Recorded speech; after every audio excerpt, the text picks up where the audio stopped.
अभिष्ट कामना को लेकर जब विश्वामित्र के यहाँ गए और कहने लगे कि मुझे तो सशरीर स्वर्ग जाना है, तो विश्वामित्र ने मना किया, क्योंकि आप सशरीर स्वर्ग जाएंगे तो आप न तो स्वर्ग के ही जैसे लोगों जैसे रहे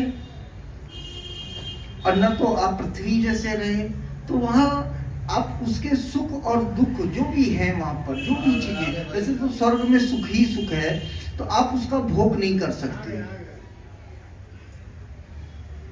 वैसे तो अभी एक इसमें भी प्रसंग आता है, तात स्वर्ग अपवर्ग सुख धरी तुला एक अंग, तुल न ताहि सकल मिली जो सुख लव सत्संग। तो इसका भी एक अर्थ है, तात स्वर्ग अपवर्ग सुख, तो स्वर्ग में क्या सुख है?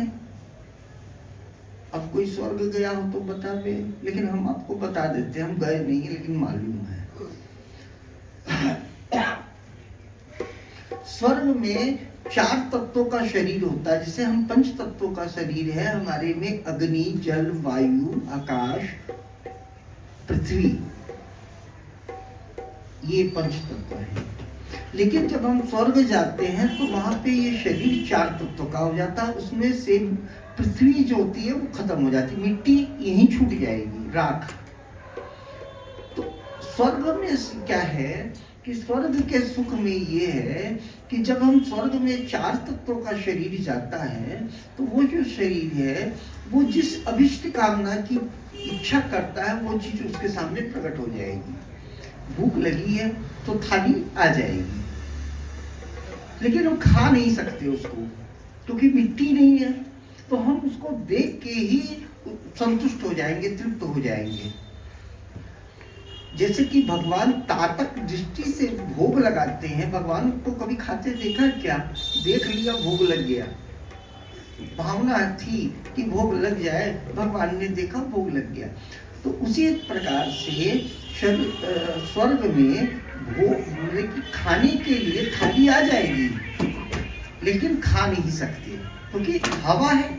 कभी आपने हॉरर मूवी देखी होगी कि भूत दरवाजे के अंदर से निकल गया, क्योंकि हवा है, वो निकल सकता है, हम नहीं निकल सकते। इसी तरीके से शयन की इच्छा हुई तो शयन की इच्छा होगी तो सैया दिख जाएगी, लेकिन हम लेट नहीं सकते क्योंकि हवा में हम तैर रहे हैं। जैसे कि एक क्या कहते हैं कि वो चंद्रयान पे जब लोग जाते हैं तो वहां पे भी लोग तैरते रहते हैं क्योंकि उसमें वायु तत्व नहीं रहता। तो इस तरह स्वर्ग में वो सैया आ जाएगी। स्त्री की कामना होगी, रंभा उर्वशी आ जाएंगी, नाचेंगी कूदेंगी, लेकिन छू नहीं सकते आप उनको। स्वर्ग में ये सुख है, जैसे कि जिस चीज की हमने कामना की वो चीज उपलब्ध हो गई, लेकिन हम उसको स्पर्श नहीं कर सकते। और स्वर्ग में एक बुराई भी है। बुराई ये है कि हम यहाँ भगवत नाम जो ले रहे हैं वहां भगवत नाम नहीं ले सकते, ये बुराई है। तो अपवर्ग की क्या स्थिति है? अपवर्ग में भी सुख है। अपवर्ग मतलब प के उपवर्ग, प फ भ भ म।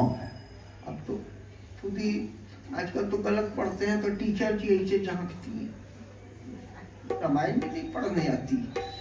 तो अपवर्ग का मतलब प फ भ भ म। तो प से पाप, फ से फरेब, भ से भत्सना, म से ममतत्व, इनमें भी सुख की अनुभूति होती है। कभी 5 औरतों को बैठा दो साथ में, उसकी बहू भाग गई, उसकी लड़की का उसके साथ चक्कर चल रहा है, अरे तुम्हें क्या मिल रहा है, अपनी बताओ। देखिए सुख की अनुभूति है। मनुष्य पाप क्यों कर रहा है? क्योंकि पाप में भी सुख की अनुभूति है। अगर उसको सुख की अनुभूति ना हो तो वो पाप नहीं करेगा। इस तरह से गोस्वामी जी कहते हैं तात स्वर्ग अपवर्ग सुख। स्वर्ग के सुख तो बता ही दिए, और अपवर्ग के सुख, अगर इन दोनों सुखों को एक तराजू पे रख दे तब भी सत्संग का सुख उससे बड़ा है। जो हम अभी ये कर रहे हैं ये भी उससे बड़ा है। तो त्रिशंकु जी महाराज सशरीर स्वर्ग जाने के लिए विश्वामित्र से कहा। विश्वामित्र ने कहा नहीं भाई ये ठीक नहीं है, और मैं भेज दूंगा भी नहीं।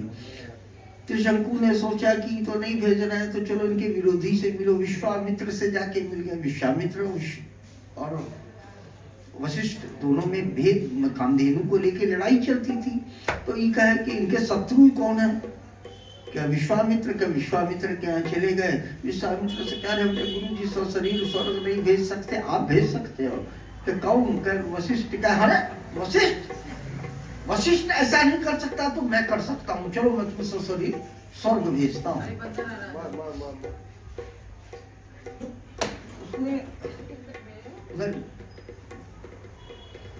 शरीर स्वर्ग तो भेज दिया, लेकिन वहां से देवताओं ने उनको नीचे गिरा दिया। जब नीचे गिरा दिया तो त्रिशंकु नीचे मुड़ी ऊपर टांग करके गिरने लगे। फिर चिल्लाया, अरे गुरु जी हम तो गिर रहे हैं। तो विश्वामित्र ने कहा वहीं रुक जाओ, वहीं के वहीं ऊपर लटके रह गए। अब लटके रह गए तो मुंह से जो राल निकली उससे कर्मनाशा नदी बनी। यही बिहार और उत्तर प्रदेश के बीच में है कर्मनाशा।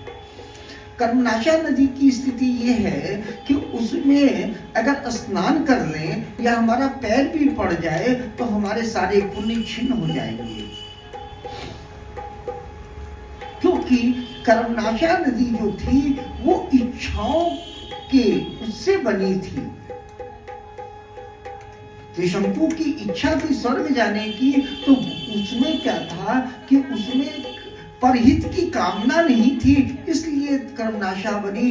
और गंगा जो थी तीर्थ के रूप में इसलिए बनी कि भागीरथ को ये था कि सबके पूर्वज तर जाएं, परहित सरि से धर्म नहीं भाई। तो जब परहित की कामना लेके हम किसी काम को करेंगे तो गंगा बन जाएगी, और स्वयं की अगर आकांक्षाओं को लेके अगर हमने कुछ किया तो हम कर्मनाशा वाली नदी बना देंगे, जिसमें पैर पड़ने से ही पुण्य क्षीण हो जाए। ऐसी कर्मनाशा नदी और ऐसी गंगा, जिसमें कि न जाने कितने पूर्वजों से ही उनका वो उद्धार करती आ रही है। और आज भी गंगा पवित्र है, पावनी है। आज भी उसमें स्नान करके न जाने कितने लोग पुण्य के भागीदार हो रहे हैं। अब हमारे झांझी आ गए बम्बू के, मैंने हम तो भूल रहे हैं चश्मा में से बस।